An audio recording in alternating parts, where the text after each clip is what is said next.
लहानपणी आपण मुघले आझम हा सिनेमा पाहिला होता आणि त्यातल्या एका रंगीत दृश्याने आपण अगदी हरखून गेलो होतो. हो हो हो बर का. मुघले आझम हा असा पहिलाच सिनेमा हिंदी की ज्याच्यात एक का होईना सीन रंगीत होता. मला असं वाटतं की त्या आरसे महालातलं अनारकलीचं नृत्य आणि त्या कितीतरी आरशात पडलेली तिची रंगीत प्रतिबिंब, वा. रंगात रंगायला एकंदरीतच माणसाला आवडतंच. हो. लहानपणी शाळेत असताना खेळलेली रंगपंचमी मला अजून आठवते. आणि बघ रोज सूर्यास्ताआधी आणि सूर्योदयानंतर जी रंगपंचमी आकाशातली असते ती किती मनोहारी असते. 7 रंगाची इंद्रधनुष्याची कमान हा तर सुंदरतेचा आविष्कारच. हो खरंच आहे. म्हणजे त्या पावसाच्या एका थेंबातून परावर्तित होऊन इंद्रधनुष्य येतं आणि प्रकाश हा 7 रंगांचा आहे असं दिसतं. तसंच लोलकातून परावर्तित झालेल्या किरणांमधूनही दिसतं. पण प्राथमिक रंग फक्त 3 बरं का. म्हणजे तांबडा, निळा, पिवळा. हो पिवळा. बाकीचे रंग या 3 रंगांमधूनच तयार होतात.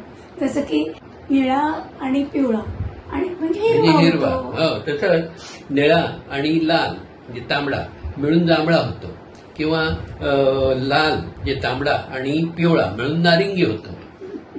आपल्याला फुलं आवडतात ती त्यांच्या रंगामुळे आणि सुवासा. काही रंग धर्माला उगीच चिकटवलेत नाही. म्हणजे जसं की हिरवं म्हणजे मुस्लिम किंवा भगवा रंग हिंदूंचा. ते जाऊ दे, आपल्या भाषेमध्ये रंगांवरून कितीतरी वाक्प्रचार आहेत. म्हणजे रंगाचा बेरंग झाला किंवा तो बघा किती चांगला आहे. हो म्हणजे तो अगदी रंगलाय बर का. आणि रंगावरून गाणी तर किती आहेत ग. सुरेश भटांचं बघ, रंगात रंगुनी रंग माझा वेगळा.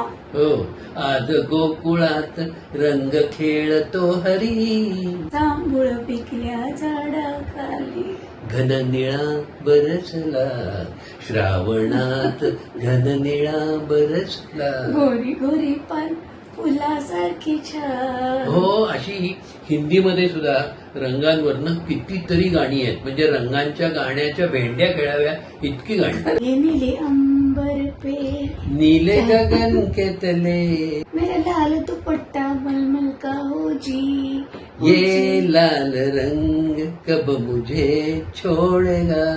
सिर पर टोपी लाल हाथ में रेशम का रूमाल, रंगीला रे रंग बरसे. बस आता इथे थांबूया. हो पण अशी रंगांची कितीतेक गाणी ऐकणाऱ्यांच्या मनामध्ये रुंजी घालत राहतील एवढं मात्र नक्की.